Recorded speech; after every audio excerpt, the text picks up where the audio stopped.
Saludos a todos detrás de la cámara y bienvenidos a este rinconcito donde usted y yo hablamos de todo un poco y de cualquier cosa. Hoy, a nivel internacional, una de las noticias más importantes es una confirmación que podemos decir que mencionamos en la charla anterior. El ministro de Defensa ruso, Sergei Shoigu, dio la orden de iniciar la retirada de las tropas rusas de la ciudad de Gerson. Voy a poner en la pantalla la ciudad de Gerson en la orilla oeste del río Dnieper. La razón por la retirada, según Shoigu, es, y cito, el comandante de las fuerzas rusas en Ucrania, el general Sergei Surovikin, admitió que ya no era posible para sus unidades mantener los suministros en la ciudad e intentar al mismo tiempo repeler los ataques del ejército de Ucrania. Cierro la cita. O sea, se mueven a la orilla este del río Dnieper y esto abre la posibilidad que la ciudad sea fuertemente bombardeada cuando sea tomada por el ejército de Ucrania. En otras palabras, que Gerson se convierta, como algunas personas han dicho y han descrito, en la ciudad de la muerte, una ciudad en ruinas, como pasó en Mariupol. Recordemos lo que le pasó a Varsovia durante la Segunda Guerra Mundial. También, a mi entender, eso es parte de los preparativos para enfrentarse al crudo invierno, donde las batallas en tierra se verán paralizadas, pero continuarán los ataques aéreos, vía bombardeos, misiles y fuego de cañones. El puente principal que sale de Gerson fue destruido alegadamente por los rusos, al igual que otros puentes que llegan a la ciudad. A esto tenemos que añadir los informes de que la artillería rusa atacó unos 30 poblados en las regiones de Gerson y de Mykolaiv, y también en la región de Zaporizhia, y que además las autoridades rusas estaban obligando a los residentes a aceptar pasaportes rusos después de confiscarles sus documentos ucranianos. Como hemos mencionado antes, esto es parte del plan de la rusificación de Ucrania, donde una vez a la fuerza convierten a los ucranianos en rusos, pueden aplicar libremente las leyes de Rusia y hasta acusar de traidores a la patria a aquellos que estén en contra de Moscú. Y a su vez, convirtiéndolos en ciudadanos rusos al instante. Eso facilita poder obligarlos a desalojar la ciudad de Gerson. Relacionado a esta guerra que comenzó en febrero de este año, Corea del Norte rechazó y catalogó como mentiras que esté supliendo a Rusia misiles balísticos, pero recordemos que Irán dijo lo mismo con sus drones y ya admitió que le suple drones al ejército ruso para ser utilizados en Ucrania. Hoy es jueves y en lo que va de esta semana la palabrería sobre un ataque con un arma táctica nuclear ha disminuido. Y como sabemos, los observadores de las Naciones Unidas que visitaron las plantas nucleares y facilidades bajo el control de Ucrania concluyeron que no hay evidencia que Ucrania esté construyendo una bomba sucia. Mientras tanto, los países de Europa del Este se están preparando para reabrir los centros de refugiados y se están reabasteciendo de suministros de alimentos porque esperan un posible nuevo aumento de refugiados, sí, una marejada de refugiados de Ucrania a medida que se acerca el invierno, y porque Rusia continúa destruyendo la red eléctrica y la infraestructura necesaria para la calefacción durante el invierno. O sea, no solo es destruir la red eléctrica, sino también donde se almacenan otros combustibles como el gas natural, la gasolina y el diésel.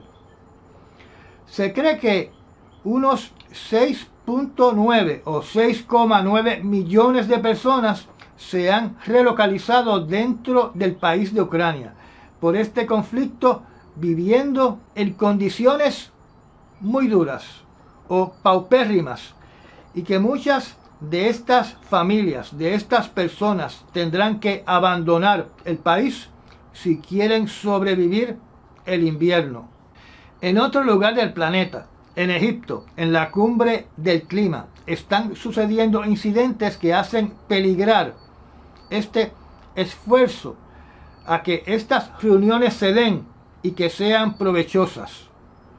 Los países industrializados no quieren comprometerse, y debido a la localización de la reunión, activistas de países africanos están hablando de que los países del primer mundo tienen que pagarles por daños y prejuicios. Sí, por todos esos daños sufridos por ellos a causa del cambio climático. Para dar un ejemplo, en Nigeria están sufriendo de unas catastróficas inundaciones, las cuales culpan al cambio climático, similar a las inundaciones catastróficas ocurridas en Pakistán, donde también acusaron a las naciones responsables del cambio climático.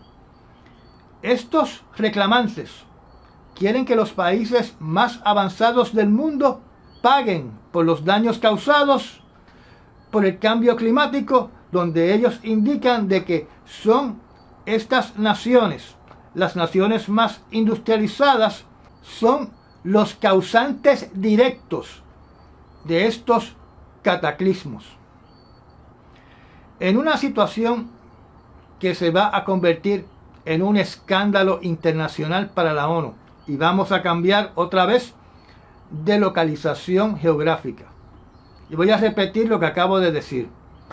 En una situación que se va a convertir en un escándalo internacional para la ONU, para la OTAN y para Estados Unidos, en el campo de refugiados de Al-Hol, en Siria, un nuevo informe de Médicos Sin Fronteras denuncia las terribles condiciones a las que se enfrentan los niños refugiados en el superpoblado campo de refugiados de Al-Hol. Estos médicos describen este campamento de refugiados como una enorme prisión al aire libre y un campo de exterminio. El campamento Al-Hol se encuentra al noreste, cerca de la frontera con Irak, en Siria, y alberga a unas 60.000 personas, en su mayoría mujeres y niños, muchos menores de 12 años de edad. Los refugiados en Al-Hol dicen que se ha intensificado la violencia, detenciones arbitrarias, robos, extorsiones, y que existe una negligencia médica crasa, desenfrenada, con los que habitan este campamento de refugiados. El informe de los médicos dice que algunos niños han muerto por retrasos prolongados en el acceso a la atención médica urgente. Además, según los informes, los jóvenes del campamento, al llegar a los 11 años de edad, desaparecen del campamento, y esto se puede interpretar como tráfico humano. Si usted cree este cuento que le voy a decir ahora, el campamento está insinuando que grupos armados como ISIS se están llevando a los jóvenes de ese campo de refugiados. O sea, que con la presencia de los representantes de la ONU, de la OTAN y de Estados Unidos, ISIS entra al campamento y se lleva a estos jóvenes sin que ocurra un enfrentamiento a tiros para evitar que se lleven a estos niños. Ahora vamos a hablar de otra calamidad, porque La que acabo de mencionar no es la única calamidad ocurrida en campamentos de refugiados en Siria. En Idlib, al suroeste de Alepo, las fuerzas sirias, respaldadas por aviones de guerra rusos, bombardearon un campamento de refugiados en un ataque despiadado donde se utilizaron bombas ilegales de racimo, matando a 10 e hiriendo a más de 80 personas. Por este acto, acusan a Rusia de incumplir con su propio acuerdo de un alto al fuego, de utilizar municiones de racimo que son ilegales y de un total desprecio a cumplir con los acuerdos y de respetar la vida y los derechos humanos. Este alegato de acusar a los rusos de un total desprecio a cumplir los acuerdos y de respetar la vida y los derechos humanos también hay que aplicarlo al campamento de refugiados Al-Hol, al noreste de Siria. Esperemos que la prensa internacional no tire la bola y continúe reportando de qué es lo que está pasando en el campamento de refugiados de Al-Hol. En otra seria situación diplomática es que en toda Europa están ordenando que China cierre lo que llaman estaciones de policía del gobierno chino. Los gobiernos de Europa, incluyendo gobiernos del continente americano, y me refiero a Norteamérica y Sudamérica, han lanzado investigaciones sobre supuestas estaciones de policías secretas, identificadas por un grupo de derechos humanos llamados Safeguard Defenders. Beijing dice que estas estaciones de policía se establecieron para brindar servicios esenciales a los ciudadanos chinos en el extranjero, pero eso naturalmente no es función de una estación de policía en el extranjero, sino de una embajada. La organización Safeguard Defenders destapó que en realidad se utilizan para obligar a los emigrantes chinos a regresar a casa para enfrentar cargos penales y para silenciar la disidencia en el extranjero. O sea, estas estaciones de policía de China hasta intentan controlar la libertad de expresión y el comportamiento de un chino que resida en otro país. Hasta ahora no se sabe si estas estaciones chinas de policía en el extranjero tienen el poder de ejecutar a uno de sus ciudadanos en el exterior, o, en otras palabras, si tienen un escuadrón de la muerte. Aparentemente, a los ciudadanos chinos en el exterior no se les permite que hablen en contra de su país y se les someten cargos criminales por hacer actos en contra del régimen. Otra forma de verlo es que China considera que no importa dónde resida un chino, ese chino siempre está en China, y que China quiere hacerle claro a todos sus ciudadanos en el exterior que no hay forma de escapar del control del Partido Comunista de China, porque este partido lo va a perseguir donde quiera que esté en el planeta. Recordemos también el caso en Estados Unidos donde se descubrió que China chantajeaba a chinos en Estados Unidos amenazándolos de que si no regresaban a China encarcelaban a toda su familia. Y de forma similar los chantajeaban para que fueran espías chinos en Estados Unidos. Aparentemente China no es el único país comunista asiático conduciendo actividades ilegales en Europa. En Alemania, agentes secretos de Vietnam fueron acusados de secuestrar a un fugitivo vietnamita en Berlín a plena luz del día y obligarlo a regresar a Hanoi para enfrentar cargos criminales. Este operativo por parte de Vietnam en Alemania es más parecido a los operativos que han hecho países como Estados Unidos, Rusia, Israel y otros. En operativos arriesgados donde no van por los canales adecuados como Interpol o solicitar una extradición. Recordemos que hace más de 10 años atrás, en Italia le prohibió a la CIA hacer operativos similares en su país.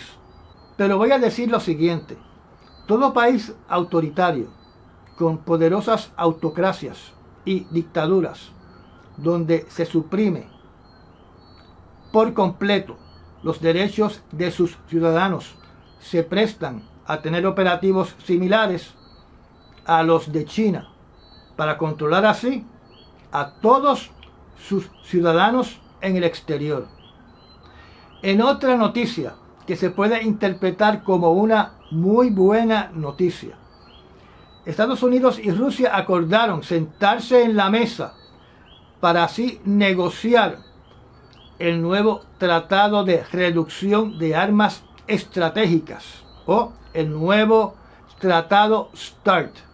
Estas reuniones para crear un nuevo tratado han estado suspendidas desde antes de que Rusia invadiera a Ucrania en febrero. Este es el único tratado nuclear restante entre Rusia y Estados Unidos que limita la cantidad de ojivas nucleares estratégicas desplegadas para estos países como un elemento disuasorio de una nueva carrera armamentista y una guerra nuclear. Pero reanudar las conversaciones no es comprometerse a un nuevo tratado. Y ya hemos llegado al final de otra corta charla. Lea, confirme e investigue todo lo que yo he dicho y llegue a sus propias conclusiones y, más importante, a sus propias opiniones. Me da un like, aprieta la campanita para enterarse de cuando posteo un nuevo video. Gracias por sus super likes y gracias a aquellos que están usando el enlace para comprar vía Amazon. Recuerden que este canal solamente crece si usted lo recomienda, porque YouTube no lo va a recomendar. Y nos vemos muy pronto para así continuar hablando usted y yo de todo un poco y de cualquier cosa.